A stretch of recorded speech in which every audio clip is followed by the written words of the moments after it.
what's your main point from the church? And I think this is kind of one of the things that I've been on lately is our main purpose and call to action as a church is, like you said, love people and tell them about Christ.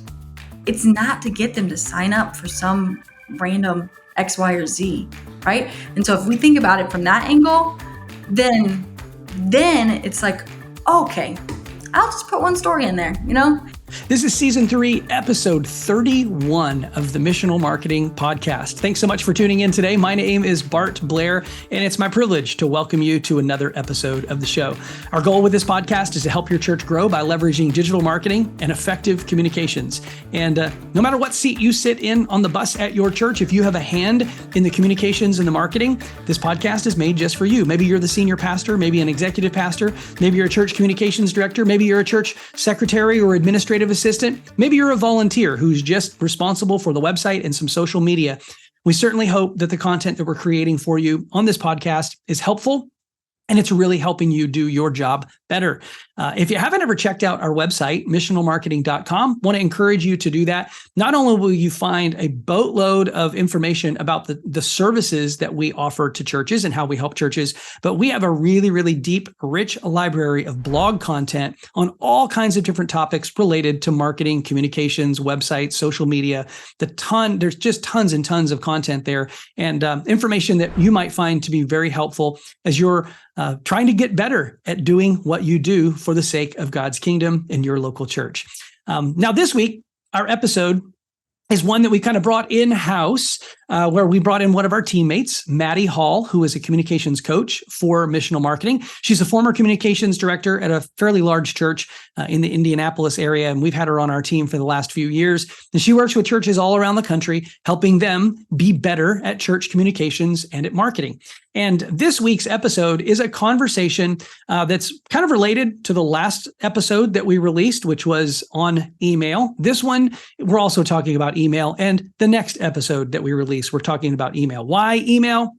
Well, email is one of the most important tools that you have in your arsenal as a church communications director. It's one of the ways that you're communicating who you are and what you offer to the people who are both inside your church and also outside the church. In this week's episode, we're focusing in on how to make your weekly newsletter a more effective tool for communicating the mission, the vision, the values of your church, and engaging with people in your church. I think that you're going to find this conversation to be really insightful. Maddie is really sharp, and she's got a lot of very, very practical experience in doing what she's talking about here. She's not just a theorist, she is a practitioner. So we're going to learn from her and try to put some things into practice that we learned from Maddie.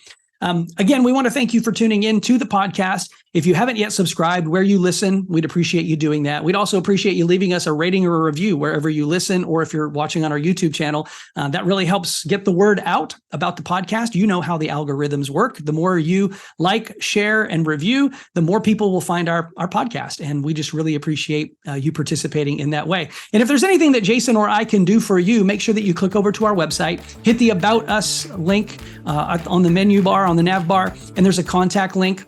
And you can set up an appointment to meet with one of us or one of our capable teammates like Maddie so that we can help you do your job in the best way possible. We are all about helping God's kingdom expand throughout the world, and we believe that digital methods are a great way to do that, and we want to support you in whatever way we can. Anyway, thanks again for tuning in to this week's episode. Here is Jason Hamrock, the CEO of Missional Marketing, and our interview with Maddie Hall. Well, Maddie Hall, welcome to the show. How you doing? Hey, good to be here. It's welcome back to the show. Welcome back to the show. This is not Maddie's first time on the podcast, although the first time was a long time ago. Yes, right. I don't remember how long ago. I don't either, but we're glad Almost to have her 2 years. Back. How many years? Almost 2 years. Yeah. 2 years ago. Okay. Well, Maddie, for our listeners, would you just take a minute and kind of share who you are and your background in church communications and just a little bit about yourself? That'd be great. Yeah, absolutely. So I work alongside Bart and Jason at Missional Marketing, which is fun. Glad to be able to do that. I am one of our coaches, help churches with marketing strategy, marketing communications, digital marketing, all the places that churches need to be communicating with with the people, right? So I've been doing church communications since, gosh, man, almost 10 years now. It's just crazy. Never thought that I would be working at a church. My husband's a pastor, my dad's a pastor, and I thought that they had that figured out. They didn't need me in the mix. But one thing led to another, and I ended up as the communications director at a church in Indianapolis. And I've been on the missional marketing team for about 2.5 years. And it's just been a really good fit. I get to use, I'm really passionate about the marketplace and how to use tools that we would use in the business world for churches, and just really get to marry both of those things here at Missional Marketing. Yeah.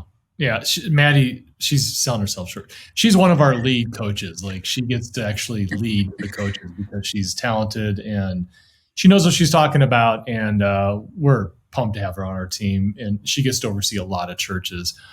And as her she's pretty vast in all of the stuff she knows. But today I want to kind of dial into one particular topic, which I think is incredibly important for our listeners to hear this, because pretty much every church does this activity.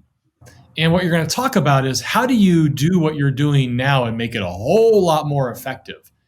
And the one thing that every church does pretty much on a weekly basis, or they should, is they send out an e-newsletter of some sort and some kind of an announcement. And everybody in every church has their own way of doing that, their own style, their own, terms of how many things they put inside their newsletter, what they say. Sometimes they just throw up on people and there's like 30 different announcements. Other times it's just one or two.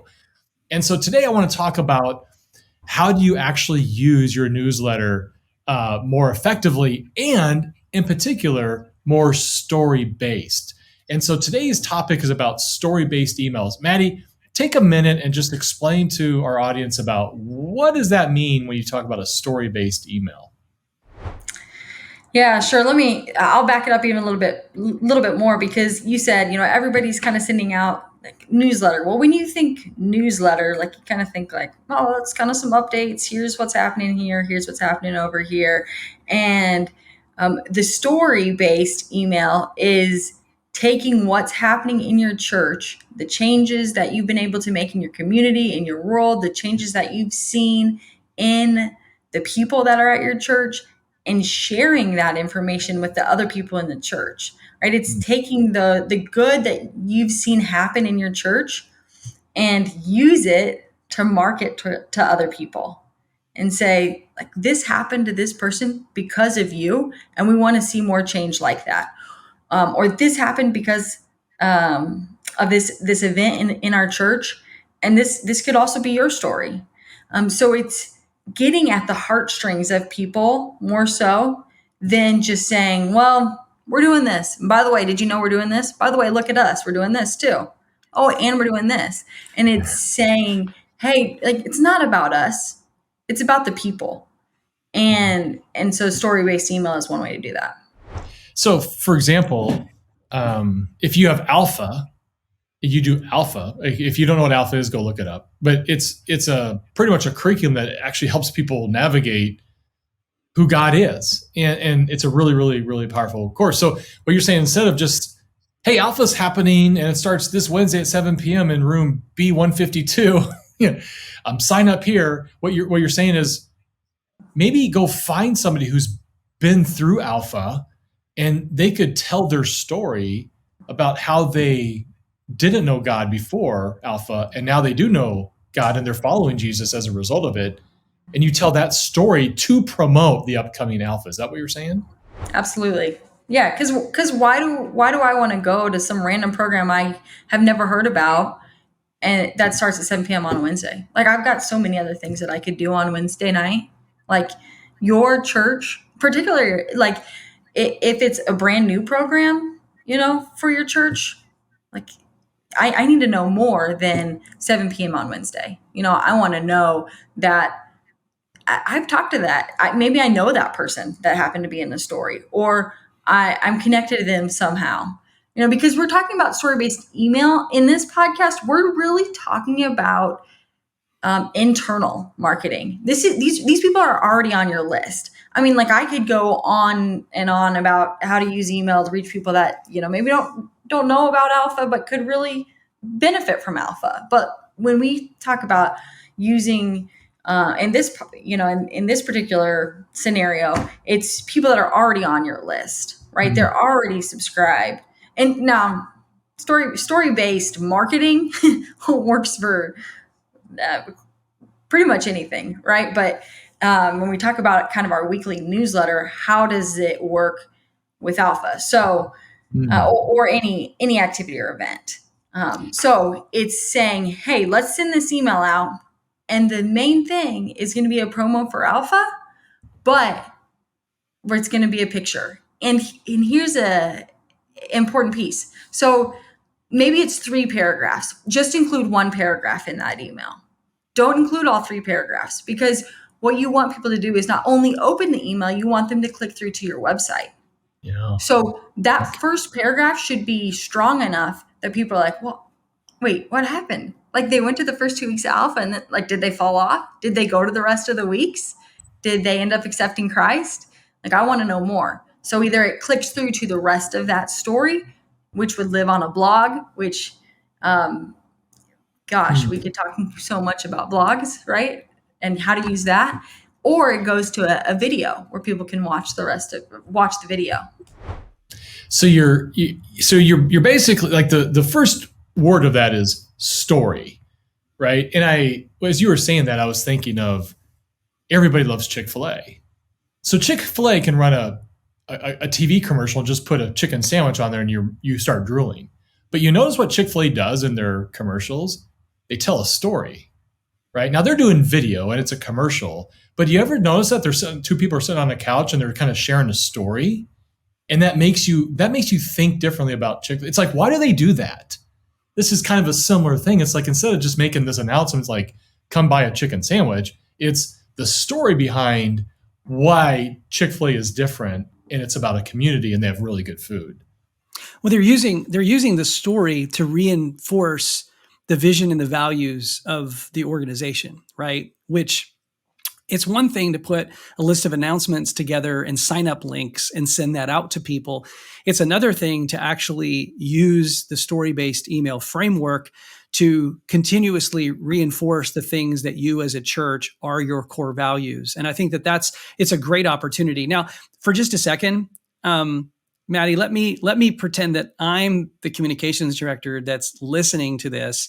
Number one, I want you to tell me what's wrong with the way I'm doing the emails now. Hey, I shared with you before we started this call with one of the churches that I'm working with that has a 53% open rate on our weekly emails. And honestly, there's nothing in it except for announcements. So there's a part of me that's kind of like, well, I've got a really good open rate. Now, I did tell you that my engagement rate is not nearly as good as the open rate. That's a 3% engagement rate with a 50% open rate. So maybe that's a problem there. But what's wrong with the way I'm doing it now? And boy, Maddie, it just sounds like a whole lot of work. Well, it is. I won't lie. It's sometimes can be difficult to get the stories right. It's like, how do I even, the kids team's doing so much and the groups team's doing so much, and how do I track down these stories? And that is one of the issues that we do run into, like just church in general. I work with a lot of churches, like Jason said, and time and time again, it's like, how do we get these stories? How do we get these stories? We've tried this link. And I would say, where you spend time, you're going to see benefits, right? It's just like stretching. Like I'm very inflexible. Okay. That's just, my husband, super flexible. I wish I had his genes. Right. But I know that my dad is still very inflexible, and it hasn't super helped him in his, as he's aged. So that's something that I'm like, you know what, that's important to me. So I'm going to put in the work and put in the time so that I see results. Okay, so maybe that seems like a silly example, silly comparison. It's one that's on the top of my mind. But when I put the time in, I see results. So when you think about engagement in an email, that's really what you want, right? You want somebody to click on it and not just get lost in the weeds, right? You want them to click on it and then do what's in that email or engage with what's in that email. Okay. So stories, putting the work in, finding the stories and say, I'm going to find a story a week, like, or I'm going to create a system so that my kids team knows how to tell me stories that are happening, or in a staff meeting once a month, we're going to spend 15 minutes and everybody's going to tell me a story. And here's a little tidbit of what I used to do when I was on a church staff. And even now I serve as communications director at a couple of churches. That's one of the programs that we do here at Missional Marketing, is stepping in and as the communications director at churches. And I'll sit in a meeting and I'll just listen. All these different ministries are saying, "Hey, here's our update. Here's our update. Here's our update." Last time I sat in a staff meeting, I walked away with 27 story ideas. Okay, it was a 2-hour staff meeting, 27 story ideas. Right, all I did was take notes. Now I have to follow up with those people, but there are other people on my team, so I can just say, "Hey," so there you go. That 27 story ideas about sets me up for at least half the year, right? So I would say it's work, but it's worth it, right? And then to address kind of your other question about, I'm already getting a good open rate. I have a similar situation that I'm thinking of right now. I have a church that does have a good open rate. Part of that is consistency. Like, you open up any random article that talks to you about email marketing, they're probably going to say one of the things that you could do is send that email at the same time and the same date each week. Okay, we're going to send it on Tuesdays at noon. All right. Like, we're going to send it on the front part of the week. We're going to send it when people have time. They're taking their lunch break. They're able to get that email and read it, So with consistency, you likely would have a decent open rate. Also, with people that are subscribed to your list, like, you want those people to actually, want your information. That also helps with your open rate. But yeah, I'll take it back to where you already took it, which is engagement and click through, and also what people, how much time people actually spend looking at the email. So I might click it just because I'm going through my email and I'm going to delete it quickly, right? But if there's something there that catches my attention, like, oh, there's a video there, there, like, and that's something that I would encourage you to do too, is once a month, we're going to try to do a video that would be, and that would be linked then to our blog or however you have it set up. But as part of these stories, it doesn't always have to be a news story. Like, let's say you share a story from the weekend. I think it's totally fine to use that story in the email also. Yes. You're catching a different audience. And on social media. And on social media, absolutely. Right? If we think people come to church 1.5 times a month, they maybe didn't even see the video. They maybe weren't even there, So it's maybe less work than you think. And also, one thing about what the content of your email, by putting, kind of the old school thing was, hey, let's just blast the information out there. Let's get it all out there. And then they can pick and choose what they want to do. Well, really, you're diluting your content. And so instead of choosing from this massive list, people choose nothing. Mm-hmm. They just end up doing nothing because it's so much. They're like, oh, I don't know what to do. And so they end up just saying, well, I don't know. They'll send me another email when they need me and they don't read that one either. Do you think that, for a lot of people, they've got to create as a communication director, your job is to help communicate. And so one of those things might be is trying to train up the staff to say, keep your eyes on what God's doing in the church on Change Lives, because you're helping me do my job, and you're helping me not only do my job, but also help people. And when you were saying that, I was thinking that an email newsletter, even though it is for kind of an internal thing, it doesn't have to be that way. It can also be a tool that somebody could share, forward that email, or if they go to the website, they could forward a share widget if it's a cool Change Life story, and somebody down the street who's a friend of yours that's going through that same kind of a struggle. So it can turn into something way more than just communicating. Now, saying all that though, my question is this. Do you have to, so people that are just doing weekly email newsletters, do you have to do it every week, or could somebody like start off with a goal to say, hey, at least once a month, we're going to have our newsletter be story based, and eventually we'll have it twice a month, and then 3, and then eventually 4. Can you build up to that? Yeah, absolutely. I would say start with what you have, right? I mean, if I go back to the stretching, like if I stretch once a week, that's better than not stretching at all, right? And so I would say absolutely, if you can provide one story a month, start there. If you can provide one story every 2 months, start there. Like it's as much as you can do. And even with the churches that I work with, a lot of times what I'll even recommend is, hey, let's do 3 stories. These are churches that have the capability to do this. Let's do 3 stories a month. And then on that 4th Sunday, let's do what's coming up. And we'll provide a little bit of this activity, this activity, this activity, this activity, right? So the framework that I recommend is a story with one, we'll call it announcement at the bottom. The purpose of that whole email is not that announcement at the bottom, but like it might be, so Easter, when we're recording this, Easter is coming up, right? So we might have a story about an invite and how an invite to someone for Easter changed their life and they've been coming to the church for the last year. Well, that announcement at the bottom might be like, hey, our Easter services are at 9, 11, and 1 this year. So it's related kind of to that story. And then on that 4th Sunday, or excuse me, not Sunday, but 4th email that goes out that week would be what's happening. And I would never do more than 4. That's just kind of my rule as we look through how people actually scroll through emails and how much they'll actually click on, right? Because think about it. I mean, I probably am not going to click out more than once out of an email. I might, but it's unlikely, right? We've also, I've also been able to track this with one particular church for quite a while, almost 2 years, actually. We've been tracking every single email that's been sent.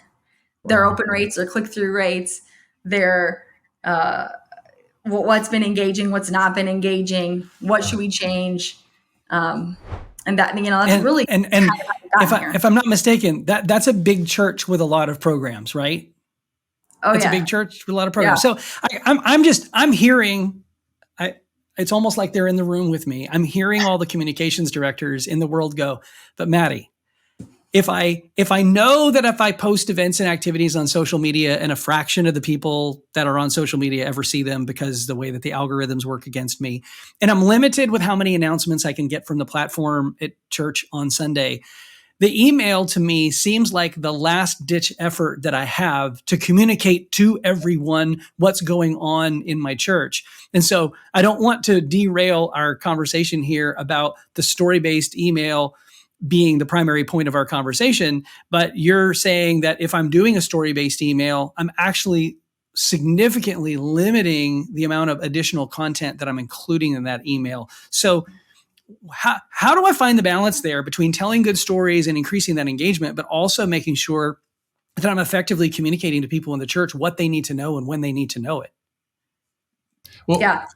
Go ahead, Jason. I've got an idea. So I think what you're saying, Maddie, is, and this is true, that in your church, God is moving, we hope. So if God is moving, lives are being changed. There are stories out there. But what I think maybe what you're saying is go find that story, wrap that event around that story somehow. If you can't do that, at least make it more creative. Instead of having the pancake breakfast for men's on Saturday morning, and you're just saying that, pancakes, 9 a.m., bring a friend. Why don't you tell a story? Like you could say, hey, dads, have you ever wanted to spend more time with your son? And, you just kind of share more of a cool idea. Like what it would be like for you to have more time with your son. Well, we have got a great, and you kind of dads that do that will have more, kids will enjoy that and say yes to that. And you do some research and you actually have more of a story. So you could see yourself as the reader in that story. I want to spend more time with my son. I'll totally come to that pancake thing. But if you just invite me to the pancake thing without any other feelings behind it or any kind of emotion or drive towards it, I probably will just skim over it. Yeah, and what you just brought up, Jason, is another way to do it. Kind of saying using stats and data to say, hey, when dads spend times with their sons, this happens. This happens. This is, this is proven. And you can also, and I would recommend, yes, yeah, you just opened a big can of worms. Sorry. But I would recommend if it's something very specific, let's keep it the pancake breakfast, dads and sons. Let's say it's a father figure and son pancake breakfast that the student ministry is putting on, right? And so let's just say that's 6th to 12th graders, and that's with dads, right? So if your church, that's where you have to evaluate and say, what are our church's core values? What do we, are we a family centric church? Is that our number one? If that's your number one, then father son pancake breakfast probably merits a story in that weekly email with a story, and then pushing people to register, right? But getting that story and saying, this is Jim and this is his son Jason, and they're going together, and they went last year, and here's why they're coming back. And in the meantime, in between the pancake breakfast and this last year, like, their relationship has grown, it's developed, and telling, kind of following Jim and Jason over that year. But outside of the weekly newsletter, that's what Bart was kind of asking. If we can only do a story in one announcement, or even when you do the end of month email and there's only 4 announcements, like, what about everything else, right? What about all those people? So there's kind of 2 things that I would say there. One is, let's, again, like, what are your main focuses as a church? That's where you, as the communications director, that's your job. Your job is to push forward what your main mission and values are of the church. And so, like, you have to get your supervisors to buy in and be okay with that, because you need the authority to say to MOPS, mothers of preschoolers, now, like, hey, that's awesome ministry, but we know that 75% of our moms work. I mean, I don't know, I'm making this up, right? This could be a bad example, but so something during the day that happens at 9:30, that's more of a niche. Like, it's not really going to work for all of our families. So then your goal is not just to say no. Like, and that I think communications teams get a bad rap, because it's like, these ministries think, well, communications teams just going to tell me no. Like, I'm just going to go do it myself. And that's the opposite of what you want. Your goal is to help them communicate so that they end up with more people, right? So back to the pancake breakfast. I would send targeted emails then to those dads and to the moms of those kids to say, hey, moms, here's why you need your husband and son at the pancake breakfast. Hey, dads, here's why you need to bring your son to the pancake breakfast. And it's multiple stories from the pancake breakfast, along with data to back up why you need to do that. So that's where I said you open a can of worms, because that's where I end up getting to with ministries, is because they'll say, I have to have the stage announcement, I have to have an email, I have to have X, Y, or Z. And I'm running tests right now that just prove so often. Here's a good stat for you. I had a church that did a campaign for global mission trips. I told them, you're going to send emails to people that have been on mission trips before. Okay, that's going to be one of the things that you do. And we're going to have targeted emails to these. They've had about a 40% open rate on those emails. We also had them do stage announcements and all those other things. Anytime they did a stage announcement, they had the highest click-through rate to the website was 2%. So you're thinking that email those was only to people that went to global trips, right? The stage announcement was to all these people. Like it could have been anybody. Like and this was a rather large church. So 2% of people ended up being, just a fraction of who opened that email, even though that email went to fewer people. So that's your answer, Bart, is pushing your ministries to say, we're going to get with just the people that this really affects and have them be our main sellers. So like I use moms, for example. We're going to connect with those moms and say, like, who can you text? Who can you say, hey, we really want you to be a part of moms? Or where in your community do moms who don't work, where do they hang out? And how can you get involved in those places? So it's really, instead of I probably said this last time I was on the podcast, instead of the traditional marketing funnel kind of let's just tell everybody. And then eventually a few people will come. You flip that upside down so that we say, we're going to start with the people that we know are really invested. And we're going to work with those people to get a much larger base at the bottom. Same thing applies. Yeah, I've heard you say that. It's so brilliant. I love that upside down model. So in essence, what you're saying is know your audience. Because when you send out an email blast, and we'll use the pancake breakfast, and you're sending it to a single gal, what you're saying is, we don't know who you are, and we want to just throw everything at you. You're sending me, a dad who works something on mops. Of course, I'm not going to engage. Duh. So I think what you're saying is, can you start off with creating stories when you're communicating your e-newsletter, and build to the point where you actually know your audience, and you've been able to segment your audience so that you can tailor that message straight to them, because you're going to get the best result out of that. That's kind of what you're saying, I think. Absolutely. And another reason that uses story is if I see a story in the e-news that says, more details about a father and a son that went to a pancake breakfast and the impact they had on their life, yeah. I'm going to engage with that and read that because I'm interested. I want to know about that. Even though I have no sons. Like nobody in my family is going to the pancake breakfast, but it's still an engaging story. And I'm excited that my church is able to make that type of impact on my community. Yeah. Whereas if I see pancake breakfast this Saturday, 9 a.m., I'm like, okay, cool. I have no sons.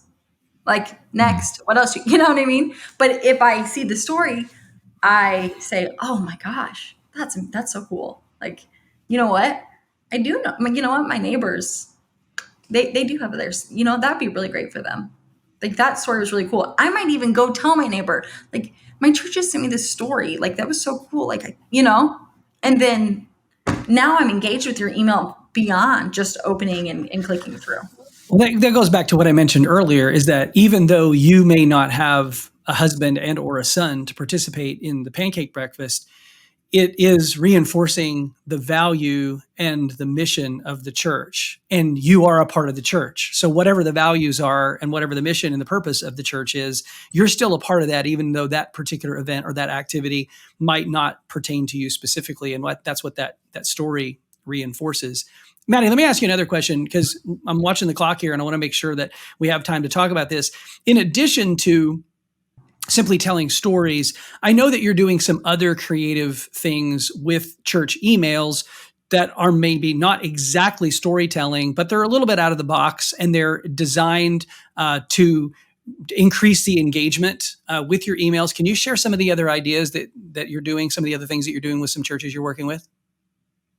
Yeah, one of the things that we're doing, we call a top 3.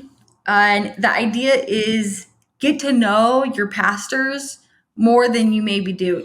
I happen to work with larger churches. That's kind of just the bucket of folks that I work with. I think this works for churches of all sizes, however.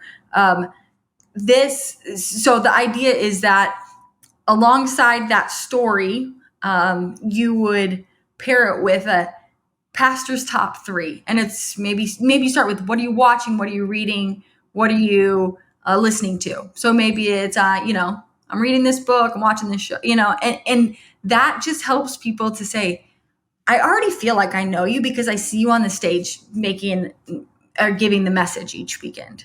Well, if you're at a larger church, you may not have the opportunity to meet that pastor in the lobby very often, or interact with that person outside of kind of from the stage. So this makes that person more human, in a sense of, oh my gosh, what? Like he was listening to Encanto because he has 3 kids. Like, of course, like I'm listening to that right now,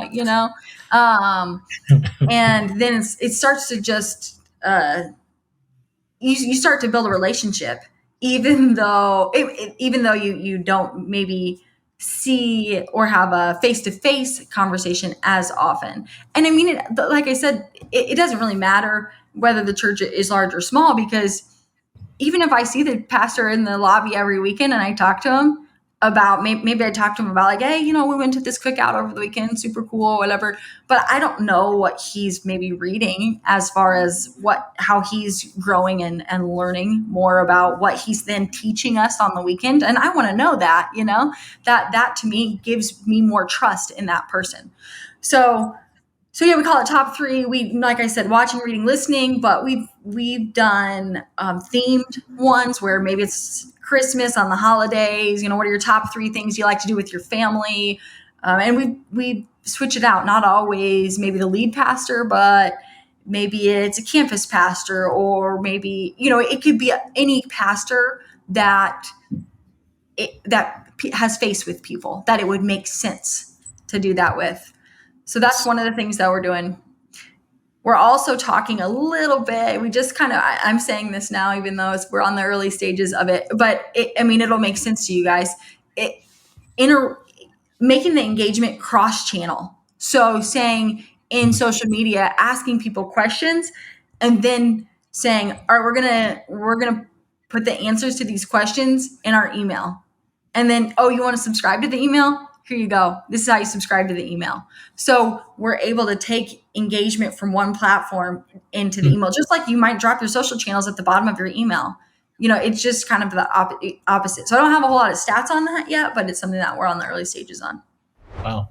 That's interesting. Yeah. Jason, I'm going to put you on the spot, but because I like to do that.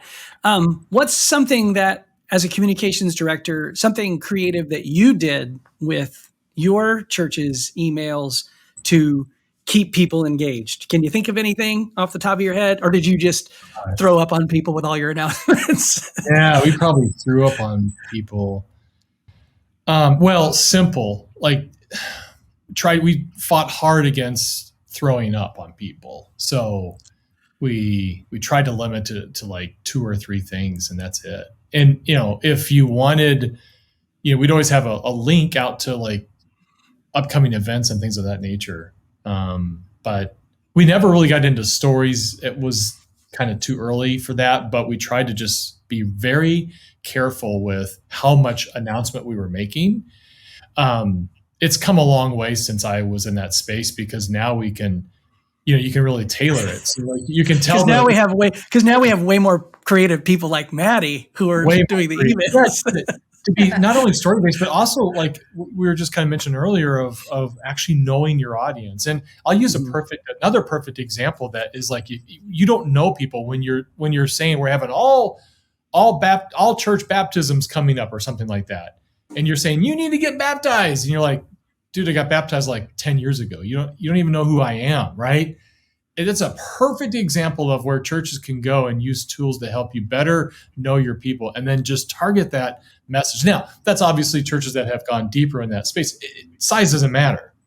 It's about the tools. And I will say, if your database can't do that, you need a new database. So go ahead and start that conversation right now.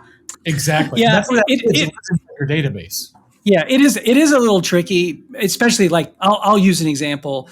If you use Planning Center as your church management software, which I would bet that a significant percentage of the churches that are, listening to this podcast would. You can track all that in your database, but most of those churches are not using Planning Center as their email platform. They're using MailChimp or Constant Contact or something of that nature. So it does get a little bit laborious to maintain those MailChimp or Constant Contact lists, but it is doable. You can do it. You've just got to put the effort into it and then work hard to keep it up to date.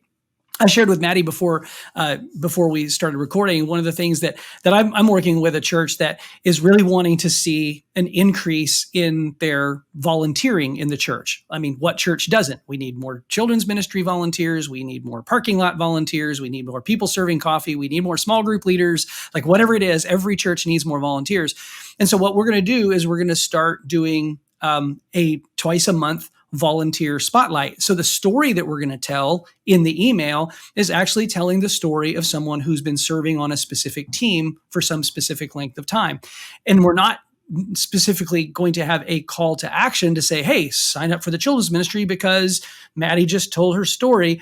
But we want to highlight and celebrate the volunteers in the church who have been committed and who are doing it. Again, it reinforces one of the values in the church, which is, involvement and engagement and using your gifts and talents for the sake of the kingdom. It also gives us a great story to tell every couple of weeks when we throw that in the email.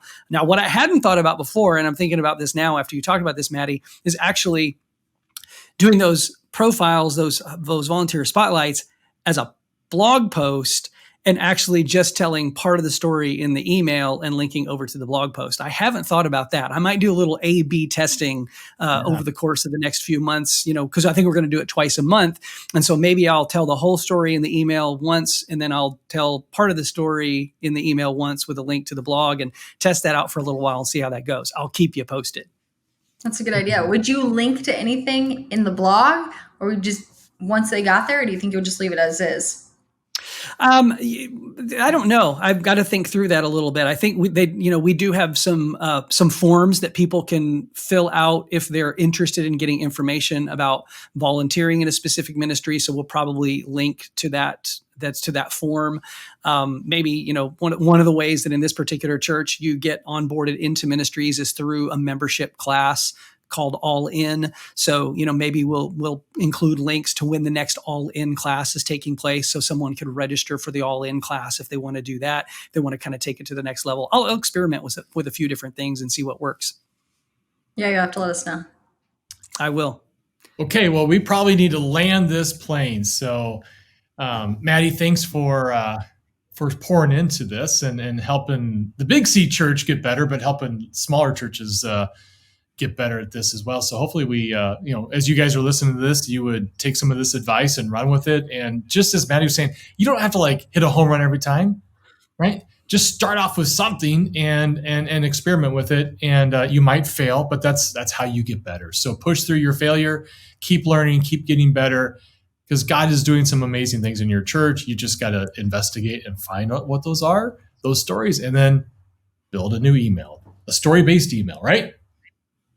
Yeah, absolutely. That's well said. And I'll throw this last little thought at you as we wrap up, that you mentioned the Chick-fil-A commercials and the story. We know Chick-fil-A sells chicken. I get that that's kind of a common thing that most people know, but they weren't selling the chicken in that commercial, like you said, right? They were just telling a story about something that happened in their restaurant. Okay? Think about it from that angle. What's your main point from the church? And I think this is kind of one of the things that I've been on lately is our main purpose and call to action as a church is, like you said, love people and tell them about Christ. Yeah. It's not to get them to sign up for some random X, Y, or Z, right? And so if we think about it from that angle, then it's okay, I'll just put one story in there, and we'll work on getting the information out about everything else in different ways. So, thanks for having me on. Maddie, thanks for hanging out with us. It's been fun.